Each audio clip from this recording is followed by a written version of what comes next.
मैं उस दिन सोमवार के दिन था, मैं काम पे जा रही थी तो वहाँ पे विश्वनाथ नाम करके है, उसने मुझे पीछे से दुपट्टा मेरा खींचा, छाती पे हाथ डाला और उसने कहा मेरे साथ शारीरिक संबंध बनाएगी तो ठीक है, नहीं तो तुझे भी बर्बाद कर दूंगा और तेरे घर वाले को भी बर्बाद कर दूंगा। अगड़े सर एक वर्दी में एक बहुत ही खतरनाक बंदा है जो रास्ते पे घूमते गुंडे, उनसे भी कहीं गुना कि वो वर्दी का अपना गैर व्यवहार कर रहे हैं और वर्दी का गैर इस्तेमाल कर रहे हैं। ये रक्षक नहीं, ये भक्षक है। पीड़ित युवती के साथ अश्लील हरकत करने वाले युवकों के खिलाफ उचित कार्यवाही की मांग करने गई महिला समाज सेविका और उनके सहयोगियों को मानपाड़ा पुलिस थाने के वरिष्ठ पुलिस निरीक्षक और उनके सहकर्मियों द्वारा अभद्र व्यवहार किए जाने का मामला संज्ञान में आया है। बता दें कि मानपाड़ा पुलिस थाने के हद की रहने वाली एक युवती अपने घर से काम पर जा रही थी। इसी दरमियान रास्ते में कुछ युवकों ने हमेशा की तरह उसे तंग करना शुरू कर दिया। उनके हौसले इतने बुलंद थे कि युवती को एक कमरे में खींच कर ले गए और उसके साथ अश्लील हरकत करना शुरू कर दिया। युवती द्वारा प्रतिकार करने पर उससे मारपीट की, जिसकी वजह से युवती बुरी तरह से जख्मी हो गई। 12-13 लड़के लोग ने मिलके पूरा हमको बहुत मारा, वो बुरी तरह हमको मारे। इस बात की शिकायत पीड़िता ने मानपाड़ा पुलिस थाने में दर्ज कराई तो पुलिस ने एनसी के तहत मामला दर्ज किया, लेकिन कार्यवाही के नाम पर कुछ नहीं किया।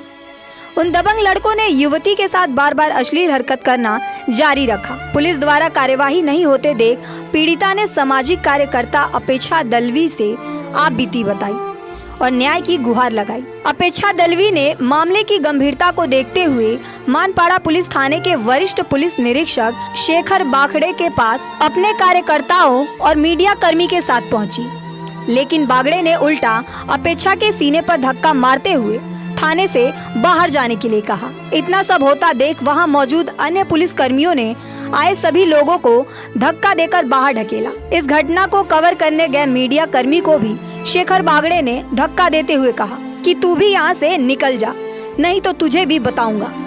अपने साथ हुए दुर्व्यवहार से स्तब्ध मीडिया कर्मी ने इस बात की शिकायत थाने के सीपी सहित अन्य वरिष्ठों को ट्वीट पर किया। वहीं दलवी ने मीडिया से बात करते हुए कहा कि यह पुलिस वर्दी का गैर व्यवहार कर रहे हैं। यह वर्दी वाला रक्षक नहीं, भक्षक है। यह आरोपियों से मैनेज होकर पीड़िता को ही आरोपी जैसा व्यवहार करते हैं। मैं उस दिन सोमवार के दिन था, मैं काम पे जा रही थी तो वहाँ पे विश्वनाथ नाम करके है, उसने मुझे पीछे से दुपट्टा मेरा खींचा, छाती पे हाथ डाला और उसने कहा मेरे साथ शारीरिक संबंध बनाएगी तो ठीक है, नहीं तो तुझे भी बर्बाद कर दूंगा और तेरे घर वाले को भी बर्बाद कर दूंगा। उसने ऐसे मेरे को धमकी दी और मुझे खींच के वो लोग ने लेके गए घर में और मेरे साथ 3 लोग ने मेरे साथ ज़बरदस्ती करने की कोशिश की और मेरा कपड़ा भी लोग ने निकाला। मैं चिल्लाई जोर से, वो लोग को धक्का दे के बाहर निकले।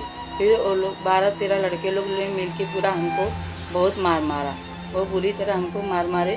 फिर उस दिन 8 दिन के बाद हमारी माँ, बहन, भाई सब कंप्लेंट करने गए थे तो लोग का कंप्लेंट ना लेके पुलिस वाले ने धक्का मारा, गाली दिया, गाली गलौज बात करके उन्होंने धक्के मार के बाहर निकाल दिया। तो मेरे मुख्यमंत्री से मेरी यही विनती है, मानपाड़ा पुलिस स्टेशन के जो शेखर बागड़े हैं उनको कुर्सी पर बैठने का कोई अधिकार नहीं है। अगर कल का मुझे कुछ हुआ तो उसका जिम्मेदारी सब पुलिस वाले जिम्मेदारी होंगे। अगर मेरे को और मेरे घर वाले को किसी को कुछ हुआ तो पुलिस वाले सब जिम्मेदारी उसका होंगे। आपका नाम? मैं अपेक्षा दलवी, आरपीआई थाने जिला अध्यक्ष। क्या करें, जो आज क्या पुलिस स्टेशन में क्या हुआ, किस वजह से लेकर बात करें? 3 तारीख से एक महिला को बहुत ज्यादा मार दिया गया था अल्टे गांव में और उसके साथ विनय भंग किया था, रेप करने की कोशिश की गई थी तो वो एफआईआर लॉन्च नहीं हुआ था। तो इस वजह से उसकी बहन मेरे पास में आई 10 तारीख को और 11 तारीख को मैंने यहाँ लेखी अर्जी दी थी पक्ष के लेटर हेड पे।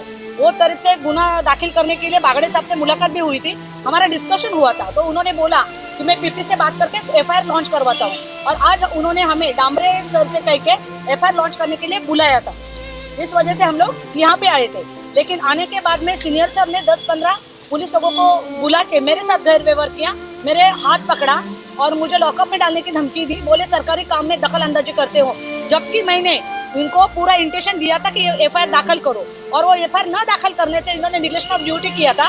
बागड़े सर ने खुद कर्तव्य अपना नहीं निभाया था। तो वो केस में उनको भी सस्पेंड करना था, लेकिन मैंने उनको रिक्वेस्ट किया कि अभी दाखिल करो आप, लेकिन उन्होंने पूरा प्री प्लानिंग से हम लोगों को बुलाया। एक जैसे गुंडा प्रवृत्ति के लोग रहते वैसे 10-12 पुलिस लोग जेंट्स को बुला के हमारे अंग पे आए और एकेरी लैंग्वेज में मेरे से बात किया, नॉट रिस्पेक्टली। और उनको पता है मैं शेड्यूल कास्ट से हूँ, मैं सामाजिक कार्यकर्ता हूँ, फिर भी उन्होंने मुझे वहाँ से निकल जाओ, इसको निकालो, इसको लॉकअप में डालो करके मुझे 3 घंटे से नजर कैद में बिठा के रखा, झूठा केस मेरे ऊपर बनाने का धमकी दिया।